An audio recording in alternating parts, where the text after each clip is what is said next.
Hello everybody, my name is HurpleNerp, and Halo Infinite has gotten a really rough announcement that has broken a lot of players, including myself to an extent, and it has led to some funny Twitter baby fights which I want to go over and give my 2 cents on the entire situation as well as the blog 343 has uploaded. This is going to be audio only, so feel free to have this video set in the background as you work. There won't be anything important popping up in the video. But before we talk about the clown show on Twitter, what has gotten everybody's panties in a twist? Well, the official Halo channel on YouTube posted an update video with your boys Joe Staten and Brian Gerard, along with newcomer Sean Barron, who is the head of the live service. And in this video there were some real stinkers, but some goodies as well, such as Sean expressing the importance to deliver on the live service and wanting to make the game feel good to play, which I would hope that's something the devs would have in mind. But then you have some extreme stinkers like Sean Barron saying Halo at its core from the first game was a competitive game, which is just absolutely completely false. Now this is where some of the first arguments I will bring up comes into place. You have the people that say 343 doesn't know how to design a Halo game, and then you have the people that say they do know how to design a Halo game, you just don't know anything about game design. Now I'm going to say this, you don't need to be a chef to know if the food doesn't taste good, you don't need to be an artist to know if the art isn't pleasant to look at, and you don't need to be a game developer to know if the game isn't fun to play. Now, Halo Infinite is a very fun game, it's fucking great, but the last 2 games, Halo 4 and 5, strayed very off from the fundamentals of Halo to experiment with new things. Both of those games are absolutely fun, but there was a common consensus, I believe, I wasn't part of the Halo games back then, but there was a common consensus that those 2 games didn't feel like Halo. But Halo Infinite has shown that 343 does know how to design a Halo game. Like, this has been a great experience that just unfortunately has so little of it to play. But the one thing I will never agree with them on here is Halo always being a competitive game. I don't know about you, but I'm getting tired of competitive games. Nowadays, when it comes to the AAA industry, it feels like it is either a battle royale or a competitive shooter. Whatever happened to casual games like Team Fortress 2? Halo was always at its core, and this is by the words of Hardy LaBelle, the person who founded the game, a first-person shooter with party mechanics. I really don't want Halo Infinite to be another competitive game when Halo 5 was that competitive game. Games like TF2 and Halo have a competitive scene because they have the foundation to create it. Like TF2 is a 12v12, well, it can be stripped to a 6v6, weapons banned, a class composition made. Same with Halo, BR starts, all that good stuff. So I don't really see the benefit of making Halo focused on competitive because all you do is isolate a huge player base to go for this more niche one. Obviously there isn't anything wrong with competitive play, but the game's foundation should be what creates competitive play, not by focusing the game towards it in my opinion, because that way you can have both casual party games and intense competitive sweatfests in their own isolated fields for you to dive into one and the other. And this is kind of what quote unquote broke me. I just don't want another competitive game. While I may not have been there for Halo 5 or hell, the other Halo games I came into it way later thanks to the Master Chief Collection coming to Steam. I only played Combat Evolved on PC as like a little 5-year-old who had no idea what the hell I was doing, but it was the first game I ever played. But back on topic, I just don't like competitive games. It's not my style, and Halo is a multiplayer shooter franchise I enjoy the most out of any for those so-called party mechanics and just being a casual fun time. Now, if you typed something along the lines of him saying they aren't going to abandon social players, I very well knew that already and was getting to that. Maybe next time let me finish talking about the topic before you write in the comments. It still does very worry me that Halo Infinite may get too competitive. I still think just focusing on social play and having competitive be the side thing would be the best route to take, in my opinion. Sean goes on to say that they will be listening to the community to improve the game, which I really hope they do. They have in the past doubled down on disagreeing with things like red reticles for PC, which is one of the things that frustrated me a lot. I had no idea how useful red reticles were until I played other games that had said features.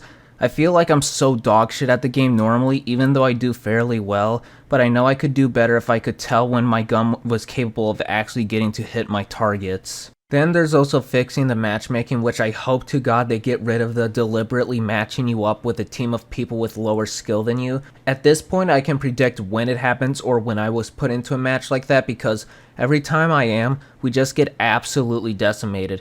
And this isn't me coping of being bad. I have had fair rounds where it was 50-50 or the opposing team outplayed mine. I love these kinds of matches where it's always fair and both teams have an equal chance. But you can just tell when you were put into one of those matches where you're just meant to get fucked over. And you can also tell when you're put in a match where you're made to wipe the floor against the opposing team. And neither of those ever feel good. Now here's the ultimate stinker that truly did break a lot of players' patience, is they scrapped split-screen campaign co-op. A real mouthful, but they scrapped it to move those resources onto other things. And this just puzzles me so much. What happened with all those flights and positive receptions about it? Now, Joseph didn't say it was gone for good, but the problem is, split-screen co-op is in the game already. Why wouldn't you polish it alongside the campaign network co-op? Not only this, but Halo 5's reception to not having split-screen co-op, they promised every Halo game onwards would have it, so I genuinely do hope that this wasn't a complete scrap and just holding it off for a little bit longer to focus on fixing the game, which still isn't ideal. This is what led to the big fights on Twitter, with people throwing hashtags to fire 343 and kill the studio, with of course other people fighting back and saying that's not the way to go. Now, I agree with both sides to an extent. Firstly, I think people who say shit like 343 naming themselves 343 set them up for failure, or 343 never deserved the Halo IP are beyond fucking stupid. Do you realize 343 is a game studio Microsoft created to handle the franchise? It doesn't matter what their name would be, the outcome would have been the same. It's a completely nonsensical statement. Going back to the hashtag Fire343 that has unfortunately started trending on Twitter, I don't ever think firing people from their jobs is ever the way to go about something. By saying you want 343 studios to be killed off would be saying you want great people like Joseph Staten to lose their jobs. People who aren't doing anything wrong but just doing what they're told to do.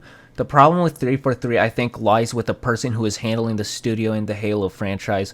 Bonnie Ross, who has said in the past the fanbase is a problem of getting the way with Halo as she throws the franchise into completely different directions of what made Halo Halo. I'm sorry, but she needs to be replaced by somebody else, or whoever is directing the game needs to be replaced. I'm not sure who has been causing the problems with the games. Again, I do not know who is directing the game or franchise, so when I say this, I really hope I'm not saying somebody like Joseph Staten should be replaced. So if by the chance somebody on the Forerunner program or someone with Insight Info knows, please let me know, because the last thing I want to be saying is for some really awesome person to lose their job, because I don't want that. I do know that something at 343 does have to be done to perhaps reorganize and get things sorted out, because there's a point where you can't just stand idle and keep waiting. People have been waiting forever, and it's just gotten to the point of enough is enough. I know the developers doing things like code work and art and audio work and all that truly do love Halo. I know in the past there was some controversy that people who hated Halo were brought onto the dev teams of previous Halo games, but I'm not sure if that was actually true or not, or if they're still part of the team, so do let me know. But I will ultimately never ever support leaving hundreds of people jobless, and I highly doubt Microsoft would ever do such a thing. It is a genuine shame that people are resorting to this, but at the same time I really can't blame them. To give them the benefit of the doubt, Halo ever since Halo 4 has not been in great positions. Halo 4's campaign at the time was widely disliked, the multiplayer was Call of Duty, the Master Chief Collection released in a completely unplayable mess that took years to get into a good spot, Halo 5 released with a terrible and still is terrible campaign, and a very empty multiplayer with a lot of features that should have been there at launch missing, and Halo Infinite launching with even less than Halo 5, and a very jinked up game made with spaghetti code that needs to be sorted out first before actual content gets added. However, there's some people that are defending 343 in the worst ways possible, because, you know, it's Twitter, so there's nothing new to that by just flaming the people who are pushing this Fire 343 trend. Few of the things I've seen is calling them virgins, saying they're overreacting, and, you know, just non-productive responses. The first one I want to address is the virgin one, just because I don't know why this is such a frequent thing on Twitter, but absolute idiots on Twitter always resort to just calling people virgins or incels to the point it's lost all meaning. If you call somebody a virgin on Twitter, you should probably lose yours first, and if you have, you probably got it back just for leaving the most unoriginal brain-dead insult ever. Like, have some creativity if you're going to do it, but you shouldn't because all you're doing is grounding their stance and wanting 343 Studios killed off. Now this one I think came from somebody who was part of the Forerunner program, but they said a lot of people were overacting and mocked some of them, which I could be wrong on that latter part, so if I am, please let me know because I don't want to be throwing shade at this dude. I have nothing wrong with him at all. Now, I would agree with them that people are overreacting, but again, these people have been waiting for years to finally get the Halo they've wanted, and it's been going horrible, with something they were promised getting canned in the future of the game not looking any better. So all you're doing by saying this is, as I've said before, is grounding these people's stances on wanting 343 to be killed off, instead of trying to explain to them why wanting a game studio to die off is wrong and debunk misconceptions or whatever about 343. This one isn't helpful either, but there's also people that have been saying to just uninstall Halo Infinite, play something else, and wait till the game gets better. Now I have uninstalled Halo Infinite and will be coming back to it when Forge releases because it looks really nutty based off leaked footage of it, but telling people to wait for it to get good doesn't really solve anything. Like, yeah, you can just play something else, but the problem here is that Halo Infinite shouldn't have ever been this state ever, which I'm sure they are very well aware of, as is everyone. Back to the blog video, they go on to talk about Forge, and this is what will make me reinstall the game because it is so nutty. I'm glad 343 decided to allow people to show off Forge, and they even mention it in this video. Forge is going to be absolutely wild, and I will definitely be making something for it. What I'm even happier about with Forge is they are adding nav meshes so bots can be played on custom maps. This is something I really wanted with it, and I'm glad they're giving bots the love they deserve. They are such an underrated feature for multiplayer games. Finally, we have the roadmap for Halo Infinite. The winter update in Season 3. Winter update is going to be adding some law-needed things. You got Forge, some new maps, a 30-tier battle pass for more Mark V items, and network co-op. This update is all good. Sean has stated after Season 3 the game will start to be more like a live service game, which I hope to God is so, but they're adding 2 new items to the sandbox, the Bandit Rifle and Shroud Screen, which are both great additions, of course. There's 2 new maps and a new battle pass. Both of these updates have more things than what I listed, but yeah.